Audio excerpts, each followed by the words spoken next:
ഓ, നമസ്കാരം.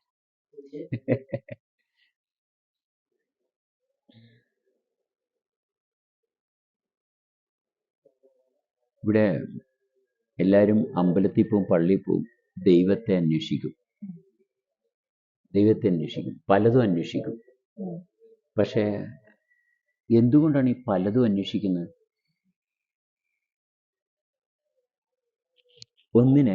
ഒന്നിനെ മാത്രം അന്വേഷിക്കാൻ പറ്റുന്നില്ല.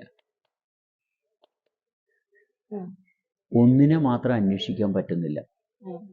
അതുകൊണ്ടാണ് പലതിനെ അന്വേഷിക്കുന്നത്. ഒന്നിനെ മാത്രം അന്വേഷിക്കാൻ എന്താണ് അവർക്ക് വേണ്ടത് എന്നുള്ളത് അറിയത്തില്ല. അതെ, ആവശ്യങ്ങൾ കൃത്യമായിട്ട് അറിയാത്തതെന്നാണോ പലതിനെയും പറയുന്നത്? അതെ. അതായത് ശരീരം രൂപം കൊള്ളാൻ കാരണമായിട്ടുള്ള ഭക്ഷണം, ദാഹം, ശ്വാസം, ശബ്ദം, വെളിച്ചം, ഇതുകൊണ്ടാണ് ശരീരം ഉണ്ടായിരിക്കുന്നത്. അപ്പൊ അന്വേഷിക്കുന്നത് എന്തുകൊണ്ടാണ്? ദാഹം എന്ന് പറയുമ്പോൾ വെള്ളം കുറഞ്ഞു, വെള്ളം അന്വേഷിക്കണം.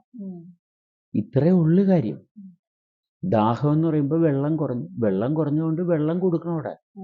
അപ്പൊ അന്വേഷിക്കുന്നത് നമ്മളുടെ ആവശ്യമാണ്, അല്ലാത്തൊരു കാര്യമില്ല. ഇന്ന് കുറേ കാര്യങ്ങൾ അന്വേഷിച്ച് കൈ കിട്ടിക്കഴിഞ്ഞാൽ അത് ഉപയോഗമില്ല, അടുത്ത കാര്യം അന്വേഷിച്ച്. കാരണം അന്വേഷിക്കുന്ന ആരാണ്? ചിന്തയാണ് അന്വേഷിക്കുന്നത്, അനുഭവമല്ല. കാരണം നമുക്ക് ഇന്ദ്രിയങ്ങളുടെ സ്വഭാവം എന്താണ്? ഇന്ദ്രിയങ്ങളുടെ സ്വഭാവം അനുഭവമാണ്. ഇന്ദ്രിയങ്ങളുടെ സ്വഭാവം അനുഭവമാണ്, അല്ലാതെ ചിന്തയല്ല ഇന്ദ്രിയങ്ങളുടെ സ്വഭാവം. പക്ഷെ ഇന്ദ്രിയങ്ങളിലൂടെയാണല്ലോ നമ്മൾക്ക് ചിന്തകൾ വരുന്നത്. അല്ല, ഇന്ദ്രിയങ്ങളുടെ അല്ല. ഒരു കാഴ്ച കാണുന്നു, അല്ല, കാണുന്ന ആളില്ലേ? കാഴ്ച കണ്ടു, കാണുന്ന ആളെവിടെ പോയി? ആ, അതാണ് ആവശ്യം. കാണുന്ന ആളെയാണ് ആവശ്യം. ഈ കാണുന്ന കാഴ്ചക്ക് എന്ത് കാര്യം ഇരിക്കുന്നു? കാഴ്ച ഞാൻ കണ്ടു, അത് ആണ് തെളിഞ്ഞെളിഞ്ഞു വരുന്നതെങ്കിൽ ചിന്തയായിട്ട് മാറും. കാണുന്ന ആളാണ് തെളിഞ്ഞെളിഞ്ഞു വരുന്നതെങ്കിൽ അനുഭവമായിട്ട് മാറും. ഇത് കാണുന്ന ആളാണ് വരുന്നതെങ്കിൽ അവിടെ സമാധാനമായി. കാണുന്ന കാഴ്ചയാണ് വരുന്നതെങ്കിൽ ചിന്ത വരും. അപ്പൊ ചിന്ത കൂടിക്കൂടി വരുമ്പോ ഈ ചിന്തയെ ക്രമീകരിക്കാനുള്ള ഉത്തരവാദിത്തം വരും. ക്രമീകരിക്കാനായിട്ട് പറ്റത്തുമില്ല. എനിക്കൊരു നല്ല വീട് വേണം, എനിക്ക് സമൂഹത്തിൽ സ്ഥാനം വേണം. കാരണം സമൂഹം എന്താണ്? നമ്മൾ കണ്ട കാഴ്ചയിലാണ് സമൂഹം. മനസ്സിലായി? ഞാൻ കണ്ടവനിൽ സമൂഹമല്ല, കണ്ടവനിൽ ഉള്ളവനാണ്. കണ്ടതാരാണ്? ഉള്ളവനാണ് കണ്ടത്. അത് ഉള്ളതാണ്. ഉള്ളതിൽ നിൽക്കാൻ പറ്റണം. ആ ഉള്ളതിൽ നിൽക്കാൻ പറ്റുന്നതാണ് ഒരു വ്യക്തിയുടെ ജീവിതം. ഉള്ളതിൽ നിൽക്കാൻ പറ്റുന്നില്ല, അവിടെയാണ് പ്രശ്നം. ഉള്ളത് എന്താണ്? അവനവനാ ഉള്ളത് അല്ലേ? ആ ഉള്ളതിൽ നിൽക്കാൻ സാധിക്കുന്നിടത്താണ് നമ്മൾ ജീവിക്കുന്നത്. അപ്പൊ ഇവിടെ ഉള്ളതിൽ നിൽക്കാൻ പറ്റുന്നില്ല, പിന്നെന്താണ്? അവൻ ഉണ്ടാക്കിയതിലാണ് നിൽക്കുന്നത്. എന്നുവെച്ചാൽ അവനെ ഉണ്ടാക്കിയെടുത്തതാണ്. അതുകൊണ്ട് അവിടെ ആശ്രയിക്കുന്നത് ഉണ്ടാക്കിയതിനെ. അതുകൊണ്ടാണ് മനുഷ്യർക്ക് സ്വസ്ഥതയില്ലാത്ത. എവിടെയെങ്കിലും ആർക്കെങ്കിലും സ്വസ്ഥത ഇല്ലെങ്കിൽ അവൻ ഉണ്ടാക്കിയതുമായിട്ട് പൊരുത്തപ്പെട്ടിരിക്കാൻ പറ്റുന്നില്ല. ഉണ്ടാക്കിയതിനെ നിലനിർത്താൻ ശ്രമിക്കുമ്പോഴാണ് അസ്വസ്ഥത. ഉണ്ടാക്കിയതിനെ നിലനിർത്താനും ഉണ്ടാക്കിയതുമായിട്ട് യോജിച്ച് നിൽക്കാനും വേണ്ടിയിട്ടാണ് പാടുപെടുന്നത്. ഇപ്പം ഞാൻ ഒരു ബിസിനസ് ഉണ്ടാക്കി, എൻ്റെ ബിസിനസ് സ്ഥാപനമായിട്ട് എനിക്ക് ഒരുമിച്ചിരിക്കണം. എന്നുവെച്ചാൽ പറ്റുന്നില്ല. ഞാൻ വേറൊരു വ്യക്തിയെ ഇഷ്ടപ്പെട്ടു, ആ ഇഷ്ടം ഞാൻ ഉണ്ടാക്കിയ ഇഷ്ടമാണ്, ആ വ്യക്തിയുമായിട്ട് ഒരുമിച്ചിരിക്കണം, അത് നടക്കുന്നില്ല. ഇങ്ങനെ പല താല്പര്യങ്ങൾ. അവനിൽ ഒരുമിച്ചിരിക്കുന്ന ഭാഗം ഉണ്ടെങ്കിൽ നമുക്ക് എല്ലാവരുമായിട്ട് സഹകരിക്കാം. എല്ലാവരുമായിട്ട് സഹകരിക്കുന്നിടത്തേ സ്വസ്ഥതയുള്ളൂ, അല്ലെങ്കിൽ സ്വസ്ഥതയില്ല.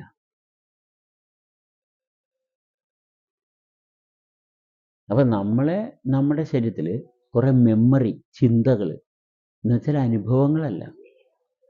ഈ അനുഭവം അല്ലാത്തടത്താണ് പ്രശ്നങ്ങൾ ഉണ്ടാകുന്നത്. ഇപ്പൊ ഉദാഹരണത്തിന് പറയുന്നത്, നമ്മൾ ശബ്ദം എന്ന് പറയുന്നു. ശബ്ദത്തെ കുറച്ചും കൂടി സൂക്ഷ്മമായിട്ട് പരിശോധിച്ചാൽ അതൊരു മാറ്റമാണ്, ഒരു വൈബ്രേഷനാണ്. പക്ഷെ നമ്മൾ ആ വൈബ്രേഷൻ എവിടെ സംഭവിക്കുന്നു? അവിടെ നമ്മുടെ അനുഭവത്തിൽ എത്തിക്കുമ്പോൾ കുറേ അനാവശ്യ ശബ്ദങ്ങളൊക്കെ നിലക്കാൻ തുടങ്ങും. മനസ്സിലായി? കുറേ അനാവശ്യ ശബ്ദങ്ങൾ നിലക്കാൻ തുടങ്ങും. എന്നിട്ട് അത് നമ്മുടെ ശരീരത്തെ ഉണർത്താൻ തുടങ്ങും. അത് അനുഭവമായിട്ട് മാറും. അപ്പം അങ്ങനെ നമ്മളുടെ അന്തരീക്ഷത്തിൽ നിരന്തരമായിട്ടുണ്ടാകുന്ന സൂക്ഷ്മ മാറ്റങ്ങളെ നമുക്ക് കൃത്യമായിട്ട് അനുഭവിക്കാൻ പറ്റും. ശബ്ദത്തിൽ നമ്മൾക്ക് ഒരുപാട് തെളിച്ചം ഉണ്ടാക്കാം. അപ്പം നമ്മളെ ട്രീറ്റ് ചെയ്യുക, ശുശ്രൂഷിക്കുക, അവനവൻ തന്നെ അവനവനെ ശുശ്രൂഷിക്കുക. അത് മറ്റുള്ളവരെ ശുശ്രൂഷിച്ചാൽ ശരിയാകത്തില്ല. കാരണം അവനവൻ എന്താണെന്ന് അവനവനെ അറിയത്തുള്ളൂ. ഇപ്പം ഞാൻ നിന്നെ കെയർ ചെയ്യാൻ പോയി കഴിഞ്ഞാൽ അതൊരിക്കലും ശരിയാകത്തില്ല. പ്രോപ്പർ ആവില്ല. അതെ, എനിക്ക് എന്താണ് വേണ്ടതെന്ന് എനിക്കല്ലേ അറിയാൻ പറ്റും. എക്സാക്ട്ലി. പിന്നെ താങ്കൾ ചെയ്യുന്നതൊക്കെ ഒരു ഊഹത്തിന്റെ ബേസിൽ ചെയ്യും. അതെ, അത് ചെയ്തിട്ട് ഒരു പ്രയോജനമില്ല. എന്ത് ശരിയാവാ കാര്യം? തെറ്റോ? അല്ല, ഊഹിച്ചാൽ ശരിയായിട്ടും കാര്യമില്ല. പക്ഷെ ഇപ്പം വെള്ളം വേണം എന്നുള്ള അയാൾ അറിഞ്ഞിട്ടല്ലേ കാര്യമുള്ളൂ. ദാഹത്തിന് അല്ലെങ്കിൽ ഭക്ഷണത്തിന് ഭക്ഷണം വേണം, ഉറക്കം വരുന്നു, ഇതെല്ലാം അവനവൻ അറിയേണ്ടതാണ്. അങ്ങനെ അവരവരുടെ കാര്യങ്ങളാണ് നോക്കുന്നതെങ്കിൽ കാര്യങ്ങൾ എളുപ്പമാണ്. ഇത് മറ്റുള്ളവരുടെ കാര്യം നോക്കി നടക്കുന്ന അതൊരിക്കലും ശരിയാകുന്നുമില്ല, ശരിയാകത്തുമില്ല. പക്ഷെ അത് മനസ്സിലാക്കുന്നുമില്ല. ശരിയാകാത്ത കാര്യം ശരിപ്പെടുത്താൻ വേണ്ടിയിട്ട് കിടന്ന് പാടുപെടുന്നു. കാരണം നമ്മൾ സെൻസ് ഓർഗൻസ് എന്നാണ് പറയണത്, തിങ്കിങ് ഓർഗൻസ് അല്ല, സെൻസ് ഓർഗൻസ് ആണ്. എന്നിട്ട് സെൻസ് ചെയ്യുന്നില്ല, ചിന്തിക്കുകയാണ്. കാരണം ഈ പറയുന്ന ഇന്ദ്രിയങ്ങളെല്ലാം ദുർബലമായി. അതിന് കുഴപ്പമൊന്നുമില്ല.